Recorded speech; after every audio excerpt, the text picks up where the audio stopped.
तो फाइनली आज काफ़ी टाइम के बाद कॉन्ट के फ़ंड को लेकर हम फिर से बात करने वाले हैं। कॉन्ट को लेकर कुछ ज़रूरी बातें होने वाली है और आप लोग भी बराबर कमेंट कर रहे थे कि सर कॉन्ट को लेकर क्या हुआ, उसकी जो केसेस चल रही है फ्रंट रनिंग वगैरह की, तो उसको लेकर क्या हुआ। तो इन सारे मुद्दों पर हम बात करेंगे, प्लस ये भी बात करेंगे कि कब तक ये चल सकता है, समझ रहे कि नहीं।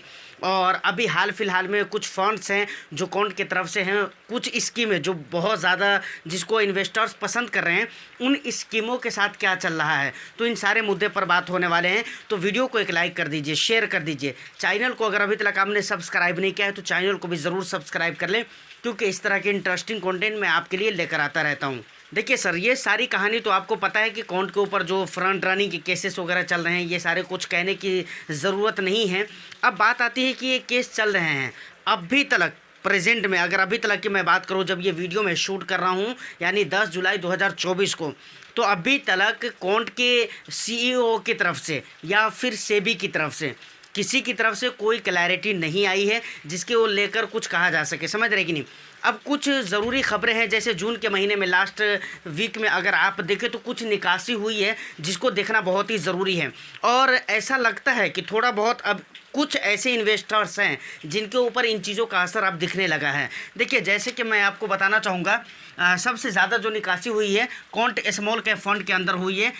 कॉन्ट स्मॉल कैप फंड के अंदर 809 करोड़ की निकासी देखी गई है। उसके बाद दूसरे नंबर पे आ जाता है मिड कैप से, तो 306 करोड़ की निकासी देखी गई है। उसके बाद तीसरे नंबर पे कॉन्ट का जो ELSS फंड है ना, वहाँ से भी निकासी देखी गई है। 28 करोड़ की निकासी वहाँ से देखी गई है, समझ रहे कि नहीं। उसके बाद कॉन्ट एक्टिव फंड है, समझ रहे कि नहीं, तो यहाँ से 372 करोड़ की निकासी देखी गई।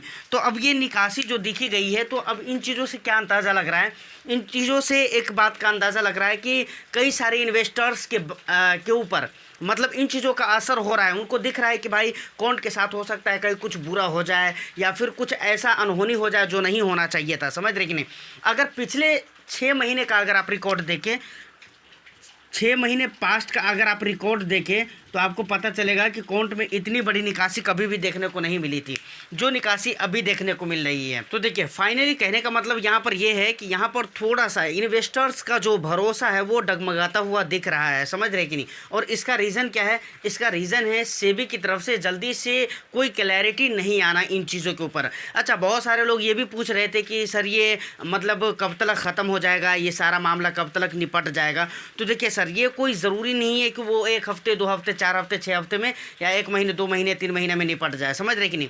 इससे पहले भी निपट सकता है, ज़्यादा टाइम भी लग सकता है, और जो टाइम पीरियड मैंने बोला है वो टाइम पीरियड भी लग सकते हैं। देखिए, अगर 2021 की बात करें तो अगर आप देखेंगे जब एक्सिस म्यूचुअल फंड के ऊपर जब फ्रंट रनिंग के केस लगे थे एक्सिस के ऊपर, तो वहाँ पर जो जांच चलती रही ना, वो 21 सितंबर 2021 से लेकर 31 मार्च 2022 तक के ये चलता रहा। तो अब यहाँ पर आप इस टाइम पीरियड को देखकर एक अंदाज़ा लगा लीजिए, 4-5 महीने 6 महीने यहाँ पर लग गए थे। तो सेम टाइम पीरियड यहाँ पर भी मतलब कॉन्ट के केस में भी लग सकता है, ज़्यादा भी लग सकता है, कम भी लग सकता है, श्योर नहीं है। बस एक एग्जांपल के लिए मैंने आपको बताया है कि जब 2021 में एक्सिस म्यूचुअल फंड के ऊपर फ्रंट रनिंग के केस लगे थे, तो 21 सितंबर से इन्वेस्टिगेशन स्टार्ट हुआ था, समझ रहे कि नहीं। और ख़त्म क्लैरिटी कब आई थी, 31 मार्च को आई थी 2022 को, समझ रहे कि नहीं। तो एक बार अगेन कहना चाहूँगा कि ये टाइम ड्यूरेशन जो मैं आपको दिखला रहा हूँ, इसका ये मतलब नहीं कि ये श्योर ही है, यही टाइम लगने वाले हैं, लेकिन हाँ, इस हिसाब किताब से आप एक अंदाज़ा लगा सकते हैं, समझ रहे हैं। ये मैं यहाँ पर कहना चाह रहा हूँ। उसके बाद दूसरी जो इम्पोर्टेंट बात, अगर मानकर चलिए कि अगर कॉन्ट म्यूचुअल फंड दोषी आ जाता है, तो फिर उसका इम्पैक्ट क्या देखने को मिलेगा। तो देखिए सर, उसका इम्पैक्ट बहुत ज़्यादा कुछ देखने को नहीं मिलेगा। देखने को मिल सकता है, ज़्यादा कुछ भी देखने को मिल सकता है, लेकिन मेरे कहने का ये मतलब है कि ज़्यादा दिनों तक इसका इम्पैक्ट देखने को नहीं मिलेगा। ऐसा मैं क्यों कह रहा हूँ, अभी हम एक्सिस की बात कर रहे थे ना, तो हमने आपको बताया कि भाई ये डेट तक के इन्वेस्टिगेशन वगैरह चला था। तो एक्सिस के केस में एक्सिस म्यूचुअल फंड दोषी ठहराया गया था और इसका जुर्म साबित हुआ था। उसके बाद आज की डेट में अगर मैं बात करूं तो बहुत सारे इन्वेस्टर्स ऐसे हैं जिनको अकाउंट पे फ्रंट रनिंग का केस हुआ ना, तब जाकर मालूम पड़ा कि भाई फ्रंट रनिंग के कुछ केसेस भी होते हैं, उससे पहले उनको पता भी नहीं था। अब यहाँ पे एक्सिस की अगर बात की जाए तो एक्सिस का जुर्म साबित हुआ था, यानी फ्रंट रनिंग के मामले में ये लोग गलत साबित हुए थे। लेकिन आज की डेट में देखिए एक्सिस म्यूचुअल फंड के साथ क्या हो रहा है, सेम उसकी सारी स्कीमें चल रही ना, जो स्कीमें जिस तरह से चल रही वो तो चल ही रही है ना। अब देखिए हर म्यूचुअल फंड का कभी कोई स्कीम अच्छा चलता है, कभी कोई बुरा चलता है, तो वो लगा रहता है।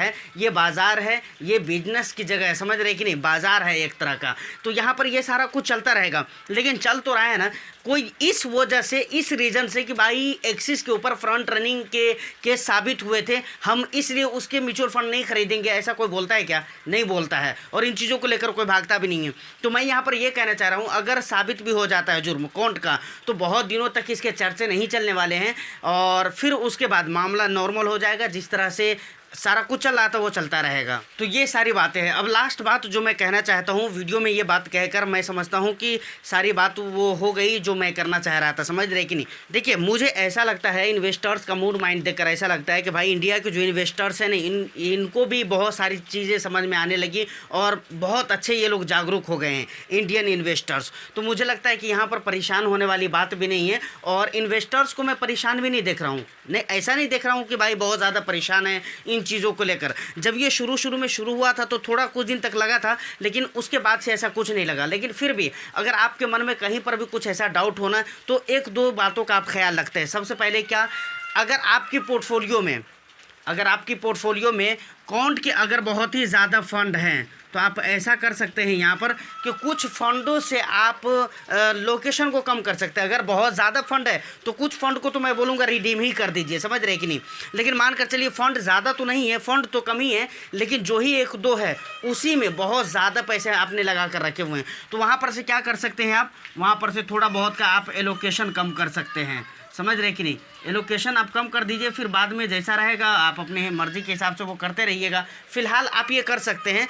अगर आपको थोड़ा बहुत कहीं मन में डाउट लग रहा है कि कुछ गड़बड़ हो जाएगा, ऐसा हो जाएगा, वैसा हो जाएगा, तो अदरवाइज़ ये भी करने की ज़रूरत नहीं है। और ऐसे भी मैं तो ये बोलता हूँ कि चाहे फ्रंट रनिंग का केस हो या ना हो, चाहे वो अकाउंट हो, चाहे HDFC हो, चाहे कोई भी म्यूचुअल फंड हाउस हो, किसी के भी फंड में बहुत ज़्यादा एलोकेशन देने की ज़रूरत नहीं है। आप अपना एक्सपोजर अपने रिस्क एपिटाइट के हिसाब से रखिए, AMC के हिसाब से नहीं रखना है। तो यहाँ पर ये बात आपको ख्याल में रखना है, समझ रहे कि नहीं। और रिडीम वगैरह करने के बारे में सोच रहे हैं तो मुझे लगता है एक मरतबा आपको बिल्कुल इत्मीनान, सुकून, चैन से बैठ कर सोचना चाहिए कि मुझे रिडीम करना चाहिए या नहीं करना चाहिए। मुझे अगर पर्सनली मैं अपना ओपिनियन बताऊँ तो मुझे नहीं लगता है कि आपको रिडीम करने की ज़रूरत है। आप बने रहिए इन्वेस्टमेंट के साथ, सारा कुछ वक्त के साथ सही हो जाएगा।